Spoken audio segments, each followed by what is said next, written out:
मुअज़्ज़ज़ व मुकर्रम हादिरीन व सामईन, आज 13 मुहर्रमुल हराम है और यही वो दिन है जिस दिन करबला से हज़रत इमाम हुसैन रदी अल्लाह तआला अन्हु के साथ जो काफ़िला आया था मक्का मुकर्रमा से, वो अब गिरफ्तार करके यजीद के दरबार को पहुंचाया जा रहा है। रास्ते में बड़ी तकालीफ और दुश्वारियों का सामना इस काफ़िले को हुआ और ये आयत मुबारका जो अभी मैंने खुतबा मसनूना में तिलावत की, वला तहसबन्नल्लाह गाफिलन अम्मा यअमलुज़्ज़ालिमून, कि अल्लाह तबारक व तआला ज़ालिमों के जुल्म से बेखबर नहीं है। इस आयत को हम कुरान पाक में पढ़ते हैं और ये आयत का कनेक्शन करबला की वादियों से भी है। जब ये काफ़िला हज़रत इमाम ज़ैनुल आबिदीन रदी अल्लाह अन्हु जो बीमार करबला थे, हज़रत इमाम हुसैन रदी अल्लाह तआला अन्हु के दूसरे बेटे थे। हज़रत इमाम हुसैन के 3 बेटे अली अकबर और अली असगर मैदान करबला में शहीद हुए। अली औसत हज़रत इमाम ज़ैनुल आबिदीन रदी अल्लाह तआला अन्हु जो बीमार थे, बुखार की अलालत की वजह से मैदान जंग में नहीं आ सके थे, वो रह गए थे। उनको और उनके साथ जितनी ख़वातीन थी उन तमाम को गिरफ्तार करके मैदान करबला से कूफा के दरबार इब्न ज़ियाद को ले जाया गया। रास्ते में बड़ा इनके साथ मजाक उड़ाया गया, इनको बड़ा सताया गया। हज़रत इमाम ज़ैनुल आबिदीन रदी अल्लाह तआला अन्हु बीमार थे, उसके बावजूद आपके हाथों में पैरों में जंजीरियाँ डाली गई और आपके गले में तौक पहनाया गया। आपके गले में उन ऊँटनियों की रिकाब दी गई जिसमें ख़वातीन को बिठाया गया था, बग़ैर पर्दे के उनको ले जाया गया था, उनका तमाशा बनाया गया था। ये सारे मनादिर आज के दिन इस अय्याम से शुरू हुए।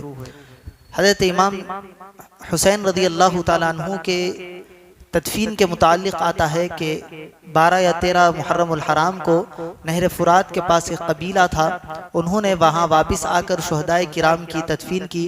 और बाज़ रिवायतों में ये भी आता है कि ये जो काफ़िला 13 मुहर्रमुल हराम को चला तो यजीद पहले इब्न ज़ियाद के दरबार पहुँचा कूफा में, फिर वहाँ से यजीद के दरबार मुल्क शाम पहुँचा। फिर वापस जब ये काफ़िला जा रहा था तो 20 सफ़रुल मुज़फ़्फ़र के दिन भी उन्होंने देखा तो हज़रत इमाम हुसैन और आपके जानिसारों के लाशें 20 सफ़र तक वैसे ही उस मैदान में पड़े हुए थे। जिस तरह वो छोड़ कर गए थे कोई उनका पुरसान हाल नहीं था। जब ये वापस काफ़िला मदीने मुनव्वरा जा रहा था तब उन्होंने वहाँ पर उस मकाम पर क़ियाम किया और सारी लाशों को तदफीन करने के बाद वो मदीने मुनव्वरा में आगे बढ़े। तो ऐसा जुल्म हज़रत इमाम हुसैन के साथ और उनके रुफ़क़ा के साथ मैदान करबला में किया गया। जो मैंने आयत पढ़ी कि अल्लाह तबारक व तआला ज़ालिमों के जुल्म से बेखबर नहीं, यह आयत अल्लाह तबारक व तआला ने इसको सच्चा कर दिखाया। मुख्तसर सा वक्त गुजरा, 6 साल के अंदर जितने लोग इस करबला के मैदान में जंग के लिए हज़रत इमाम हुसैन की शहादत के लिए ज़िम्मेदार थे, एक एक को चुनकर अल्लाह तबारक व तआला ने मौत के घाट उतारा, उनके असबाब बनाए। किसी को ऐसी भयानक तकलीफ़ में मुब्तला किया, किसी को ऐसी मुसीबत उस पर नाजिल की कि वो उस मुसीबत में और उस तकलीफ़ में घुलता हुआ मरता चला गया। और एक शख्स को अल्लाह तबारक व तआला ने मुतय्यन किया जिसका नाम मुख्तार सक़फ़ी है। उसने एक एक यजीदी को पकड़कर, रिवायतों में आता है 6000 से ज़्यादा यजीदियों को उसने कैफर किरदार तक पहुँचाया। इब्न ज़ियाद, शिम्र लईन और यजीद बिन खौली, यजीद इब्न मुआविया, ये जितने बड़े बड़े नाम उस वक्त के थे उन तमाम को इसने एक एक को ढूंढ कर फौजें लगाकर, जब वक्त आया इन लोगों का मारे जाने का तो उन लोगों ने कूफा छोड़ दिया, शाम छोड़ दिया, लेकिन इसकी फौजें तमाम का पीछा करते करते उन तक पहुंची। जहां पकड़ा गया उनको वहीं पर जहन्नम में पहुंचा दिया गया। ये जालिमों के साथ अल्लाह तबारक व तआला ने ये बदला दिया। इसी के साथ साथ जब ये काफ़िला चल रहा था, जब काफ़िला इब्न ज़ियाद और यजीद के दरबार में जा रहा था तो रास्ते में हज़रत इमाम हुसैन और शुहदाए करबला के सरों को नेज़ों पर उठाए हुए थे। जब रात का वक्त आता तो ये लोग कहीं पर रुक जाते और रात में अपनी अय्याशी करने लगते, शराब नोशी में मुब्तला हो जाते। एक मर्तबा ऐसा हुआ कि गिरजाघर के पास उन्होंने डेरा डाला, तो वहां के पादरी ने पूछा कि ये कौन है। उन्होंने कहा कि ये यजीद के गद्दार है, इन्होंने यजीद की बैत नहीं की, इसीलिए उनका ये अंजाम हुआ। उन्होंने कहा कि कोई आम शख्सियत मालूम नहीं होती। इसरार किया, मुतालबा किया, तो उन्होंने बताया कि ये रसूल पाक अलैहिस्सलातु वस्सलाम के नवासे हैं। उसने पढ़ा था कि रसूल पाक अलैहिस्सलातु वस्सलाम जो आखिरी नबी होंगे, उनके नवासों के साथ ये सलूक किया जाएगा, इस गिरजाघर के पास लाया जाएगा। वो पादरी अपनी पहली किताबों में पढ़ चुका था। जैसे ही उसको इस बात का इल्म हुआ, उसने उससे कहा कि हम तुमको इस सर के बदले 10,000 दिरहम दीनार देंगे, तुम रात भर हमारे पास सर रखवाली के लिए रख दो, हम इसकी हिफाजत करेंगे। उन्होंने कहा कि सर तो हमें हिफाजत करना है, कल सुबह उठकर यजीद के पास पहुंचाना है, रात में इसको दे देंगे तो हिफाजत भी हो जाएगी, 10,000 दिरहम भी हमारे पास आ जाएंगे। वो तो पैसे के लालची थे, हुकूमत के लालची थे, इसीलिए तो हजरत इमाम हुसैन रदी अल्लाह ताला अन्हु को तक शहीद करने पर उतर आए थे। उसके बाद हुआ यूं, उन्होंने उसके हवाले सर कर दिया और आराम से अपनी रात गुजारने लगे। वो यहूदी सर लेता है, हजरत इमाम हुसैन के सर को पानी से साफ करता है, अत्र लगाता है, मुश्क अंबर की खुशबू लगाकर हजरत इमाम हुसैन के सर मुबारक को एक मकाम पर रख देता है। रख कर ज़ियारत करते हुए उसकी बैठ जाता है। होना यह था कि उसकी आंखों से अल्लाह तबारक व तआला हिजाबात उठा देता है।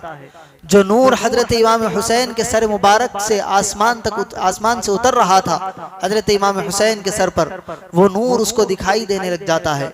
वो समझ जाता है कि हजरत इमाम हुसैन रदी अल्लाह ताला अन्हु हक पर थे। वो हजरत इमाम हुसैन के उस सर मुबारक के सामने अपनी और अपने खानदान वालों के साथ अल्लाह और उसके रसूल की गवाही देता है और इस्लाम के अंदर दाखिल हो जाता है।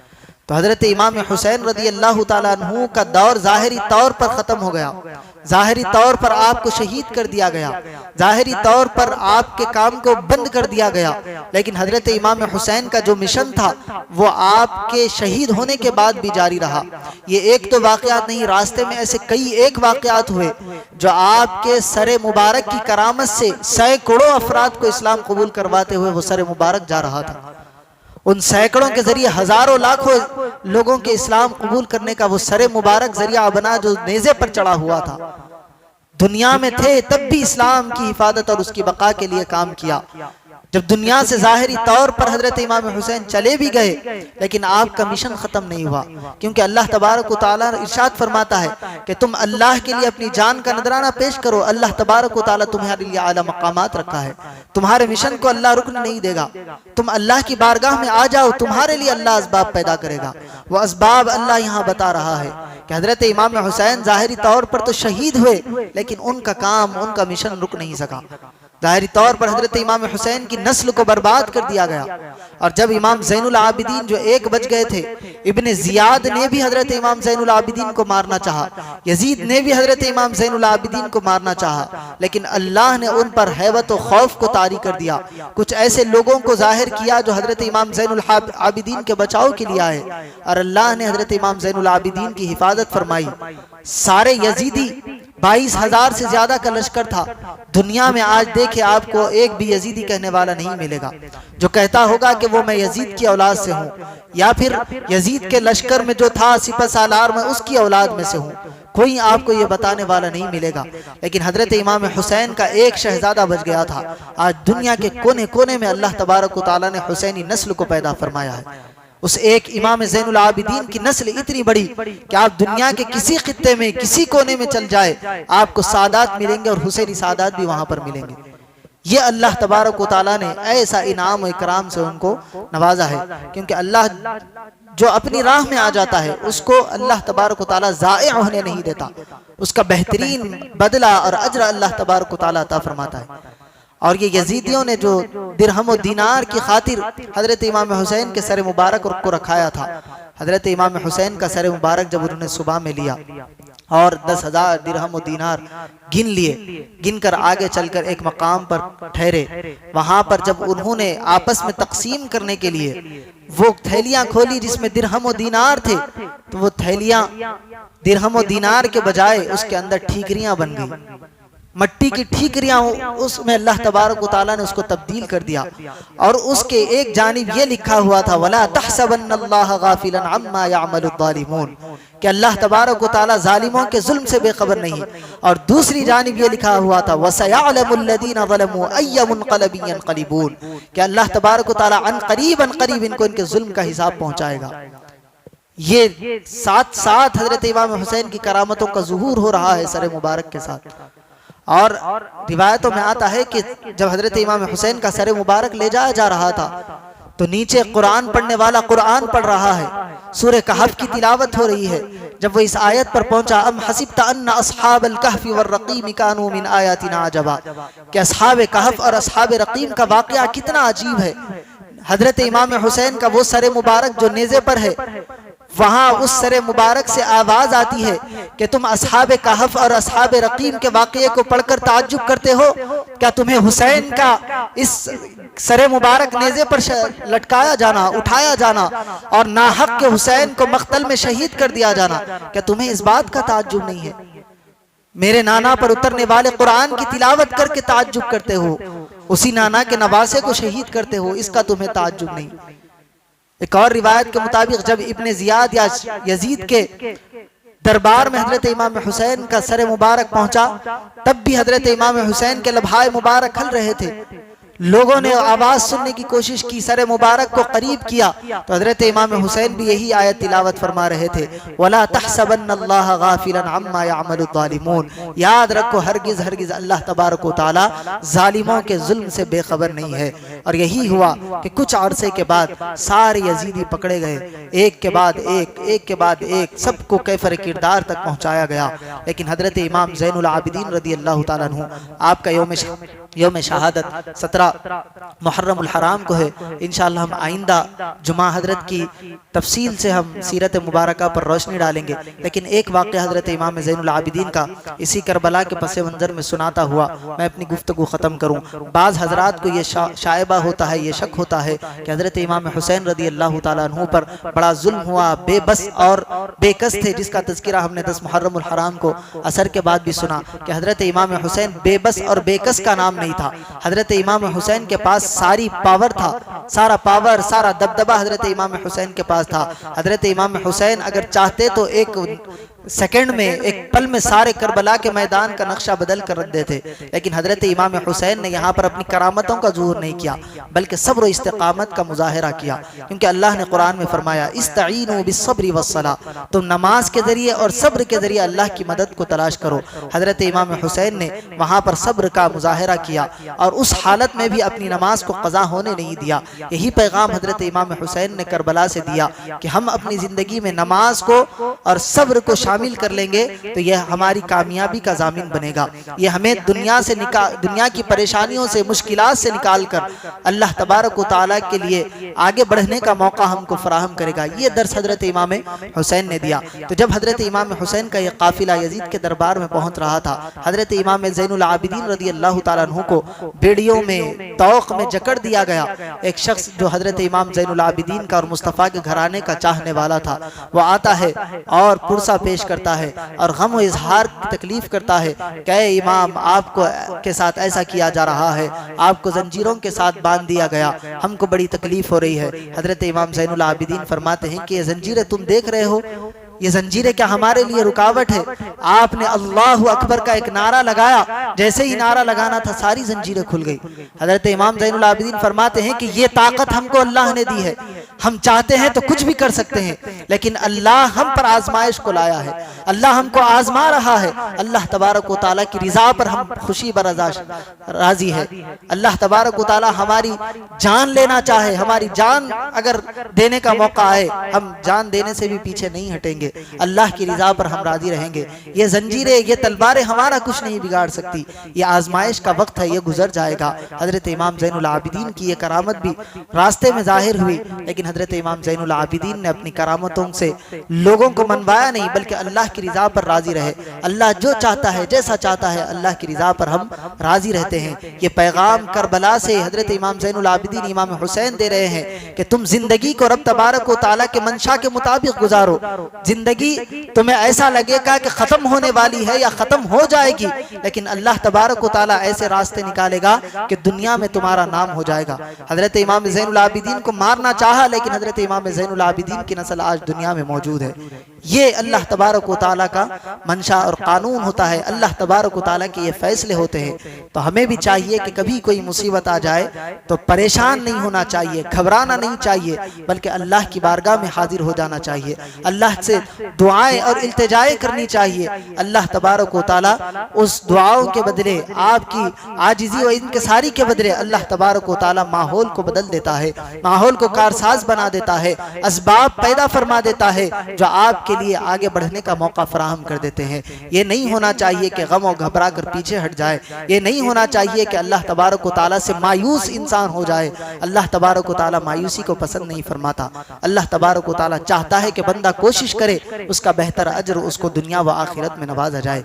हजरत इमाम हुसैन के जो कत्ल करने वाले थे, उन कातिलों को कैफर किरदार तक पहुंचाया मुख्तार सक़फ़ी ने। और याद रखे, अल्लाह तबारक व तआला दीन का काम लेने के लिए किसी आलिम को नहीं उठाता, किसी वली को नहीं उठाता। अल्लाह चाहता है तो किसी बेअदब गुस्ताख से भी दीन का काम ले लेता है। अल्लाह फरमाता है, हबीब पाक अलैहिस्सलातु वस्सलाम ने फरमाया कि किसी फासिक व फाजिर से भी, गुनाहगार से भी अल्लाह तबारक व तआला बड़े नेक काम करा लेता है। यहाँ भी वही हुआ। मुख्तार सक़फ़ी ने अहले बैत के चाहने का दावा किया और एक एक कातिली ने इमाम हुसैन को पकड़ पकड़ कर जहन्नम में पहुंचाया। उसके बाद जब लोगों का उसके पास एक मजमा जमा हो गया, लोग उसके पास आने लगे, अपनी शोहरत की ताब ना सका और अपना नबी होने का दावा कर दिया। माअल्लाह। देखिए आप, जिंदगी अच्छी गुजर रही थी, अच्छे काम किए जा रहा था, लेकिन जो शैतान होता है ना, शैतान एक मकाम पर ऐसा भटकाता है कि सारी की सारी जिंदगी की इबादत रायगा हो जाती है। खुद आप शैतान को देख ले, शैतान इतना बड़ा आलिम, फरिश्तों को पढ़ाने वाला, क्या किया? तकब्बुर किया, एक अनानियत। क्या फरमाया कि मैं आदम से बेहतर हूँ, आदम को मट्टी से, मुझको आग से पैदा किया। ये तकब्बुर और अनानियत का जुमला अल्लाह तबारक व तआला को पसंद नहीं आया। अल्लाह तबारक व तआला ने उसको मरदूद बना दिया। इब्ने सक़फ़ी के बाद मुख्तार सक़फ़ी के साथ भी यही हुआ।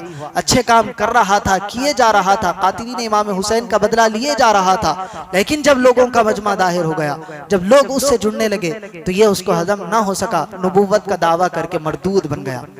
तो यहाँ से हमको भी पैगाम है कि नेक अमल किए जाओ, लेकिन उस नेक अमल पर भरोसा ना करो, भरोसा सिर्फ अल्लाह की जात पर करो। हमारा काम करते जाना है। हम समझते हैं कि हम नमाज पढ़ रहे हैं, रोजा व अस्कार कर रहे हैं, जिक्र अस्कार में अपनी जिंदगी गुजार रहे हैं, तो कुछ गुनाहों के काम भी हम कर सकते हैं। कुछ अच्छे कामों के साथ बुरे काम कर लेंगे तो शायद अल्लाह तबारक व तआला हमें उन अच्छे कामों के बदले माफ कर दे। ये अल्लाह की रहमत है कि अगर आप सारी जिंदगी भी गुनाहों में गुजारे, अल्लाह अपनी रहमत से आपको बख्श सकता है। अगर आप सारी जिंदगी इबादत करते हुए गुजारे, एक गलती पकड़कर अल्लाह तबारक व तआला जहन्नम में डाल सकता है। ये अल्लाह का कानून है, ये अल्लाह के कब्जे में है। लेकिन हमें अपनी इबादतों पर रश्क नहीं करना चाहिए। हमें यह नहीं सोचना चाहिए कि हम इबादतें कर रहे हैं तो हमारी जिंदगी में कभी ऐसा मौका आ जाए कि गुनाहों की कोई दावत दे तो हम गुनाहों की तरफ चले जाए। हमें अपने अंदर झांकने की जरूरत है। हम क्या कर रहे हैं? हमारा उठना बैठना अल्लाह की रजा हो, हमारा चलना फिरना अल्लाह की रजा के लिए हो, हमारी जिंदगी अल्लाह के लिए हो, हमारा घर अल्लाह के हुक्म पर चले, हमारी शादियां अल्लाह ने जिस तरह रसूलुल्लाह ने करके बताई है उस तरह के अंदाज पर हो। हमारा मय्यत भी अगर हो जाए तो रसूल पाक अलैहिस्सलातु वस्सलाम ने जिस तरह के मामलात पेश करने का उस वक्त हुक्म दिया है, वैसे ही वाक़यात हमारे पास हो। कुरान और सुन्नत के खिलाफ निकल कर कोई काम हम करना पसंद ना करें। चाहे कितनी इबादतें हमारे पास हो जाए, कितनी ही रियाजतें हम कर ले, लेकिन कोई एक ऐसा अमल होगा जो हमारे लिए खसारे का बाइस बन सकता है। तो हर मकाम पर हमें डरने की जरूरत है। हर मकाम पर हमें अल्लाह तबारक व तआला की रिजा चाहने की जरूरत है कि कहीं हमसे कोई ऐसी गलती और मिस्टेक ना हो जाए जिसकी वजह से हमारी सारी मेहनतें जो हम पीछे से करते हुए आ रहे हैं वो रायगा हो जाए। तो हमें हर मकाम पर सोचने की जरूरत है कि शैतान एक मकाम पर आकर ऐसा पिन कर देता है जिसकी वजह से सारी इबादतें, रियाजतें, मुजाहिदात, सारे के सारे तकवा, परहेजगारी मिट्टी में मिल जाती है। वो इबादत आपकी आगे हो जाती है। अल्लाह तबारक व तआला हमें ऐसी रसूमात से, ऐसे वाक़यात से बचाए।